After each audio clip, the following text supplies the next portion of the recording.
Hello friends, my name is Nitin Gupta. Welcome back to my channel. Friends, आज जो हम stock discuss करेंगे, जिसका मैं आपको पहले ही बताया था कि वो मैं उसमें ऑलरेडी इन्वेस्टेड हूँ।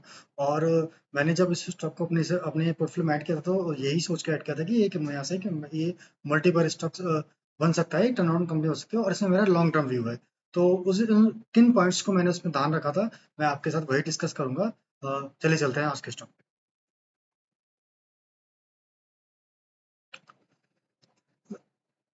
उनमें से जो एक कंपनी है वो जयपुर का एसोसिएट्स लिमिटेड है। बेसिकली ये जो कंपनी काम करती है, बेसिकली क्या कहते हैं, आप देखेंगे तो नोएडा बेस्ड कंस्ट्रक्शन कंपनी है। Mainly engage in the business of engineering and construction manufacture of cement, power, real estate development, hotel, hospitality, sport ethene.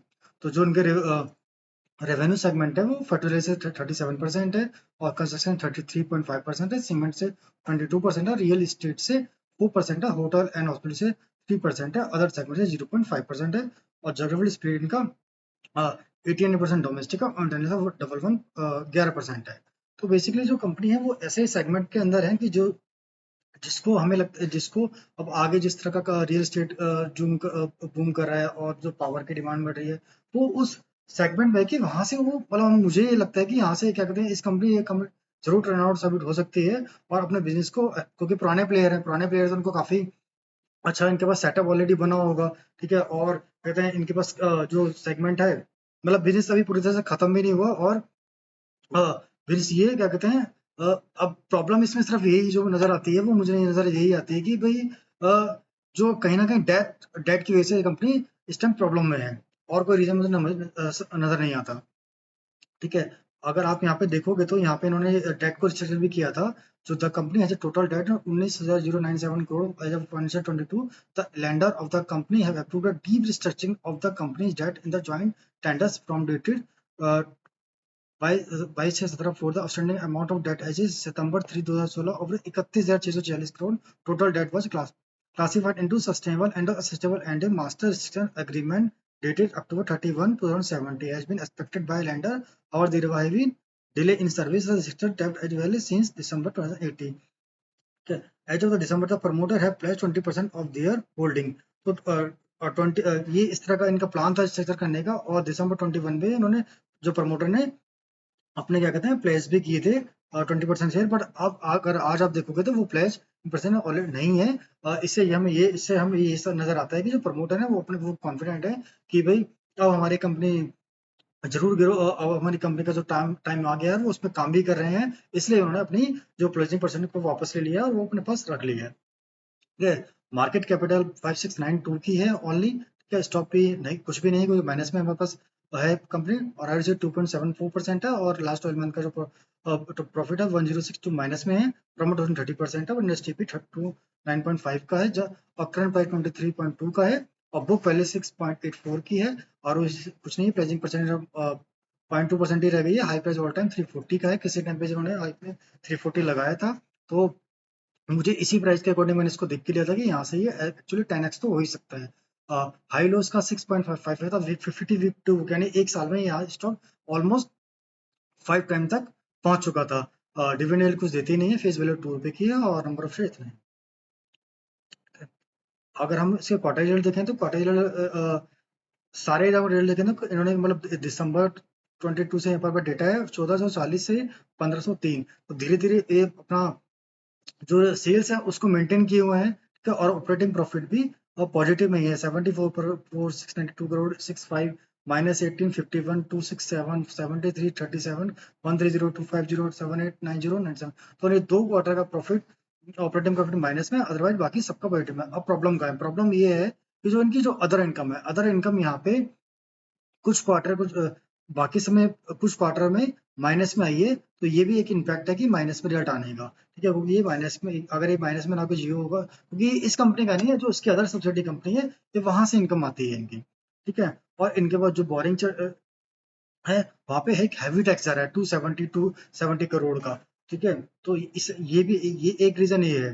ठीक है, और जो डेप्रिसिएशन है तो अकाउंटिंग एंट्री होती है, आपको पता ही है कि इसका इससे हम इसको इग्नोर भी कर सकते हैं। ठीक है, इसी वजह से ये जो नेट प्रॉफिट है हर क्वार्टर का माइनस में ही आ रहा है। अब अगर हम क्या कहते हैं ईयरली की ग्रोथ की बात करें, 14 किसी ने 12,000 12 12, 13, 14, 15, 16, 16 तक इनका जो सेल्स है वो लगातार ग्रो कर रही थी, ठीक है। और नेट प्रॉफिट भी इनका, ऑपरेटिंग प्रॉफिट तो कितना अच्छा प्रॉफिट आ रहा था और नेट प्रॉफिट था। प्रॉब्लम तब शुरू हुई जब इनका डेट जो इंटरेस्ट इनको 3192 करोड़ से बढ़ता बढ़ता बढ़ता 7847 का पहुंच गया, यानी जो ऑपरेटिंग प्रॉफिट था उससे ज्यादा हो गया। तब इस कंपनी में प्रॉब्लम आनी शुरू हुई और वहां से इसका स्टॉक प्रेशर में आना शुरू हो गया होगा। और मगर अब देखो 3192 से, और जब 7847 से माइनस करते करते करते कर 923, आज का जो इनका इंटरेस्ट जा रहा है वो 923 करोड़ का जा रहा है। अगर हम वापस से, आप देखोगे अगर वापस से हम इस प्रॉफिट पर पहुंचते हैं, उसमें से अगर 923 माइनस भी करेंगे तब भी कंपनी वापस से कहते हैं एक टर्न अराउंड साबित हो सकती है। मैंने इस पॉइंट को ध्यान में रखा था, ठीक है।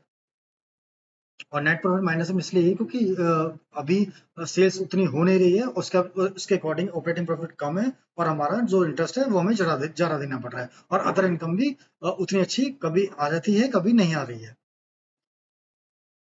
बैलेंस शीट में देखेंगे तो 491 का इनका इक्विटी कैपिटल है और 2169 का इनका माइनस में इनके पास रिजर्व है, तो माइनस रिजर्व इनके पास कुछ नहीं है। और जिनकी बोरिंग है वो 115,758 की है। किसी टाइम पे इनके पास जो बोरिंग हो गई थी 75,274 करोड़ की हो गई थी, जिसमें से उन्होंने 4 टाइम्स पे कर दिया है और आज की तारीख में केवल 15,758 करोड़ की बोरिंग बची है। फिक्स एसेट इनके पास 44,788 करोड़ के हैं और CWIP 225 करोड़ की, और इन्वेस्टमेंट 1583 करोड़ का है। तो अगर हम इन तीनों को कैलकुलेट करेंगे,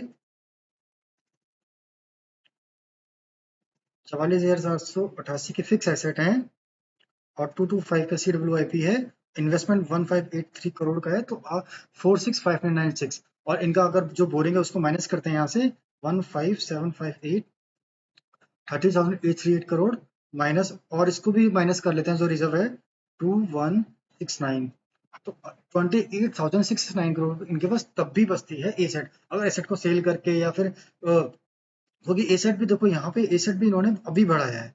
2023 तक इनके एसेट यहाँ पे 16 तक ठीक है, उसके बाद कम होता चलेगा और वापस से इस साल उनके बढ़े हैं। तो इससे नजर यही आता है कि कंपनी को, अब कंपनी एक टर्नअराउंड फेस में आ रही है धीरे धीरे करके, और अब अपने आप को वापस उसी पोजीशन पे वो लेके जाना चाह रहे हैं प्रमोटर। प्रमोटर होल्डिंग पे आते हैं तो प्रमोटर होल्डिंग में 38.47%, 29.97% आज की तारीख में है, और FII के पास 98.98 है, और DII के पास 1.766 से बढ़कर 9.24 तक हुई है। जन पब्लिक के पास 58% से 59% आज की तारीख में। अब ये जो यहाँ पे हिस्सेदारी यहाँ पे यहाँ से घटी है और यहाँ पे ऐड हुई है। अगर आप देखोगे यहाँ पे तो यहाँ ICICI बैंक ने हिस्सेदारी बनाई है इसमें 7.71 की, जो उन्होंने प्रमोटर से ही खरीदी है, इसलिए तो ये हमें इससे में नजर आता है कि एक स्ट्रॉन्ग प्लेयर भी इसमें धीरे धीरे एंट्री बना रहे हैं, उनको भी कहीं ना कहीं चीजें नजर आती है। और जनरल पब्लिक में भी एक और ग्रुप ने भी यहाँ पे सही 1.06 थी जो 21 में, वो बढ़ाकर ना टू 1.0 कर दी है। तो धीरे धीरे जो होल्डिंग है वो वीक हैंड से स्ट्रॉन्ग हैंड की तरफ जा रही है। एक पॉइंट मुझे ये लगा था, इसकी वजह से मैंने इसको ऐड किया था, ठीक है। अब एक दूसरी कंपनी जो मैंने मेंशन किया था थंबनेल में, दूसरी कंपनी जो है JP पावर, उसको भी देख लेते हैं। सबसे पहले इसमें देखोगे तो आप इसके प्रमोटर पे चलते हैं हम सीधा।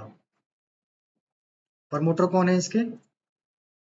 जयप्रकाश एसोसिएट्स, यानी प्रीवियस कंपनी जो हम डिस्कस कर रहे थे वही इसके प्रमोटर है, और 24% उनके पास हिस्सेदारी है। और आज की डेट में इसी मार्केट कैपिटल कितनी है इसकी?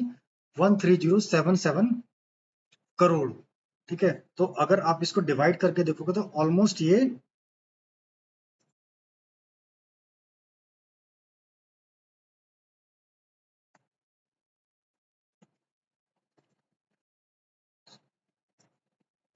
गलत हो गया,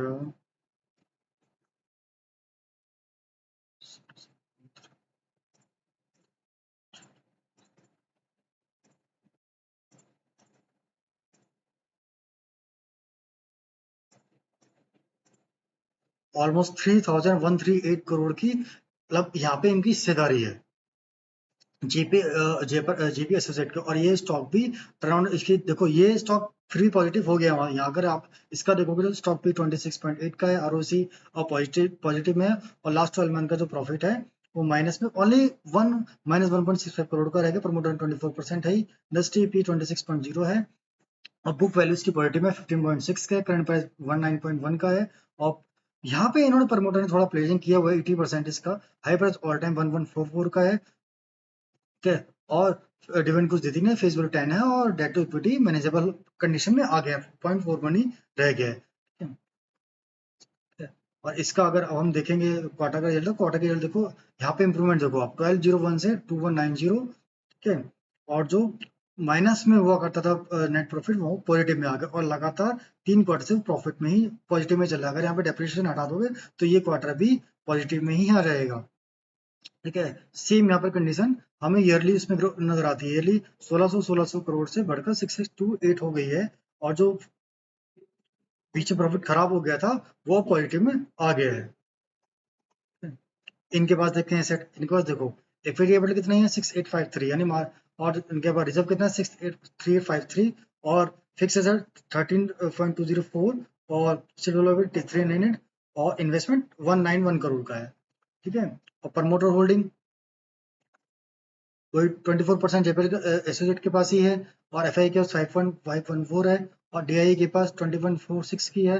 पब्लिक के पास 50.41 ही रह गई है। इसमें भी देखो, इसमें भी आईसीआईसी बैंक ने सारी बनाई हुई है 9.917%, और भी बैंक इसमें ऑलरेडी हैं। तो अब बात ये आती है कि भाई क्या कहते हैं, हमें इन्वेस्ट करने का किस किस में कोई फंडामेंटल इसके ज्यादा नजर आते हैं और उसके वीक नजर आते हैं। देखो, इस कंपनी में अगर जो मेरा मानना है, जो मैंने इन्वेस्ट किया, मैंने जयप्रकाश एसोसिएट में इन्वेस्ट इसलिए किया है कि मुझे ये लगता है कि अगर मैं इसमें इन्वेस्ट करूंगा, क्योंकि 5692 करोड़ की इसकी मार्केट कैपिटल है, ठीक है। और इसमें जो हिस्सेदारी बन के आती है जेपी पावर में, आज की मार्केट कैपिटल है वो 3000 करोड़ की इसमें आती है। तो ये वाली कंपनी ऑलमोस्ट हमें मिलती है 3500 करोड़ की ओनली। और इसके बदले में इनके पास जो एसेट है वो यहाँ से इनके 28,000 करोड़ के इनके एसेट है, बचते हैं सारी बोरिंग क्लियर करके। तो यहाँ 10 टाइम्स तो मुझे वैसे ही बैलेंस शीट में मुझे नजर आता है, ठीक है, बिना टेक्निकल चार्ट देखे हुए, ठीक है। मगर फिर भी एक बार टेक्निकल चार्ट देख लेते हैं।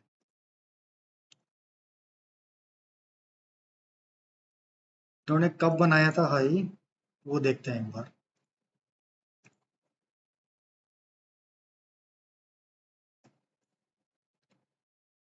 8 में इन्होंने हाई बनाया था, और फिर वही जब से इनकी बोरिंग बढ़नी शुरू हुई, क्योंकि हमारा डेटा 12 से है, ठीक है। 8 में धक से नीचे गया था, वो मतलब 1-2 महीने के अंदर ही 338 से सीधा वो आया 35 तक, फिर ऊपर गया, फिर सस्टेन नहीं हो पाया होगा क्योंकि क्या कहते हैं, इतना सारा इंटरेस्ट ही पे करना पड़ रहा था, ठीक है। उसके बाद ये काफी सालों तक, यानी इस रेंज में ये 15 से इसी रेंज में घूम रहा था।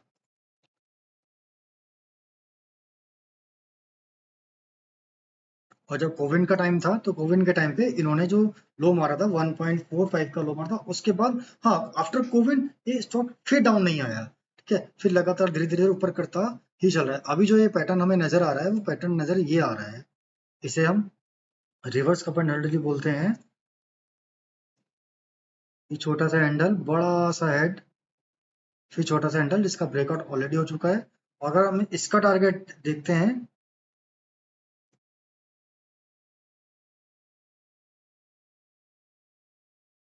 इसका टारगेट निकल कर 41.65, यानी यहाँ से करंट यहाँ से निकल कर आएगा 67.30। बट यहाँ पे शॉर्ट टर्म रखा है, बट यहाँ पे इसे निकालने की जरूरत मुझे नहीं लगती है। मैं इसको लॉन्ग टर्म तक के रखूंगा, क्योंकि आप ये देखो, एक चीज और देखो यहाँ पे, जैसे ये बना, ऐसे ये बना, ऐसे ये बनेगा। जैसे जैसे स्टॉक ऊपर जाता जाएगा, ये अपने क्या कहते हैं इसी तरह के पैटर्न बनता चला जाएगा। और जैसे फंडामेंटल इंप्रूव होते जाएंगे, ये धीरे धीरे करके ऊपर जाता जाएगा, क्या ऊपर जाता जाएगा। तो मेरा जो उसमें व्यू नजर आता है, मेरा व्यू उसमें यही है कि मैं इसको जो होल्ड करने वाला हूँ, मेरा जो व्यू है 3 to 5 ईयर्स का लेकर है। और अगर 3 to 5 ईयर्स में, 5 ईयर्स में भी अगर मान लेते हैं, 5 ईयर्स में भी अगर यहाँ से मेरे जो पैसे 10 टाइम्स हो जाते हैं, टाइम में 5 टाइम्स हो जाते हैं, तो भी मुझे कोई परेशानी नहीं होगी, क्योंकि 5 से 5 टाइम पैसा बहुत अच्छा होता है, ठीक है। तो मुझे,